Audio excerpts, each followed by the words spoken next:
Agencies کرتے تھے۔ اس وقت بلیک واٹر ریکارڈ پر موجود ہے کہ اندر دندناتی پھر رہی تھی۔ CIA، MI6 کون سی ایجنسی تھی کہ جو ہمارے یہاں پر ہمارے پورے معاشرے کو تباہ و برباد نہیں کر رہی تھی، اور اس کے اثرات آج تک محسوس کیے جاتے ہیں۔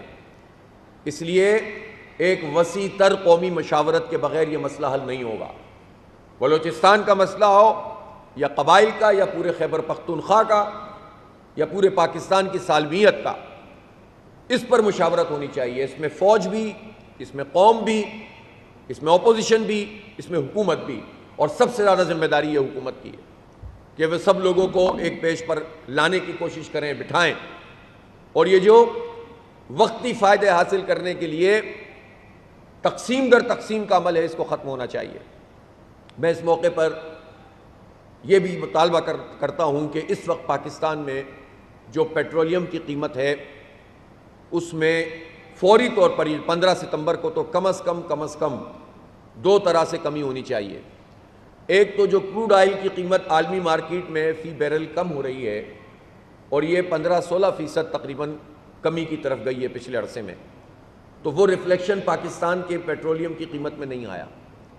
تو جو اوریجنل قیمت ہے جو لیوی کے علاوہ ہے،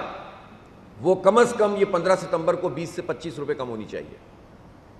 اور اسی طرح اگر یہ 60 روپے والی جو لیوی ہے کہ آپ نے زبردستی ایک امپوز کر دیا ہے، یہ ختم ہو جائے، تو آپ سوچ سکتے ہیں کہ اس مرحلے پر اگر پیٹرولیم کی قیمت 250 روپے ہو جائے اور گریجولی مزید اس کو کم کیا جائے، تو کتنا ایک اعتماد ملے گا پاکستان کی معیشت کو، اور مہنگائی کو کتنا آپ کنٹرول کر سکیں گے، اور کس طرح سے جو ہے پاکستان کی معیشت آگے بڑھنا شروع ہو جائے گی۔ یہ کہتے ہیں کہ ہم لیوی لگا کر ٹیکس وصول کر رہے ہیں۔ بھائی، جب آپ ٹیکس وصول کرتے ہیں اور معاشی ایکٹیویٹی نہیں ہوتی، تو آپ کے اس کے ٹیکس کے وصول کرنے کا فائدہ کیا ہے؟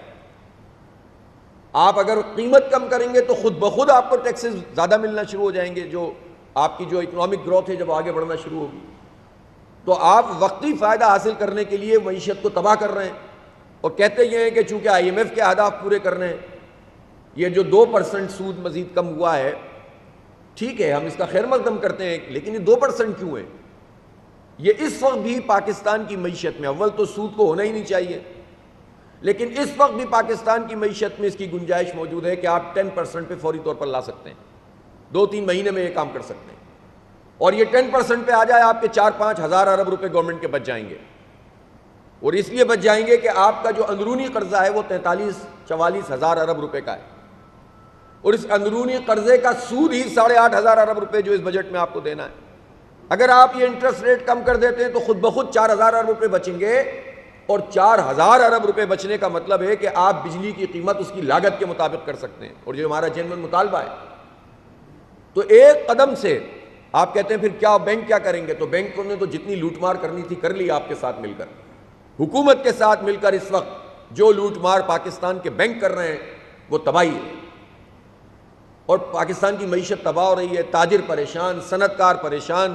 انڈسٹریز بند ہو رہی ہیں، روزگار تباہ ہو رہا ہے،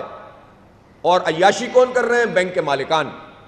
بدترین جو فسطائی نظام معاشی ہو سکتا ہے وہ اس وقت پاکستان میں ہے، چند لوگوں کو فائدہ پہنچایا جا رہا ہے، یا تو IPPs کی کیپیسٹی پیمنٹ کے نام پر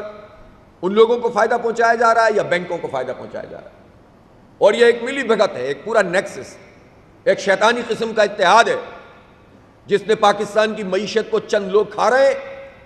اور پورا پاکستان کے 25 کروڑ لوگ اس عذاب میں مبتلا ہیں۔ نام IMF کا لیتے ہیں، اور IMF بھی جو مطالبات کرتا ہے جس پر وہ انفورس کرتے ہیں وہ عوام سے وصول کیے جانے والے پیسے ہیں، جاگیرداروں کے لیے انفورس نہیں کرتے، IPPs سے نیگوشیٹ کرنے کے لیے انفورس نہیں کرتے۔ اور اب تو حکومت خود جو یہ بات کرتی تھی کہ ہم IPPs سے بات نہیں کر سکتے، اب جب نیگوسیشن شروع ہوئی ہے اور اس کے نتیجے میں کچھ IPPs نے اپنے آپ کو پاکستان روپیز میں معاملات کرنے اور اپنے ریٹ کو کم کرنے کی بات کی ہے، تو ہم اس کو اپریشیٹ کرتے ہیں۔ اگر لبرٹی یہ شہریار چشتی صاحب نے اس کام کو کیا ہے تو میں اس کو اپریشیٹ کرنا چاہیے، لیکن اب باقیوں کو بھی تو سامنے آنا چاہیے۔ یہ سارے لوگ، یہ منشا گروپ کہاں ہیں؟ یہ داؤد گروپ کہاں ہیں؟ یہ گل احمد والوں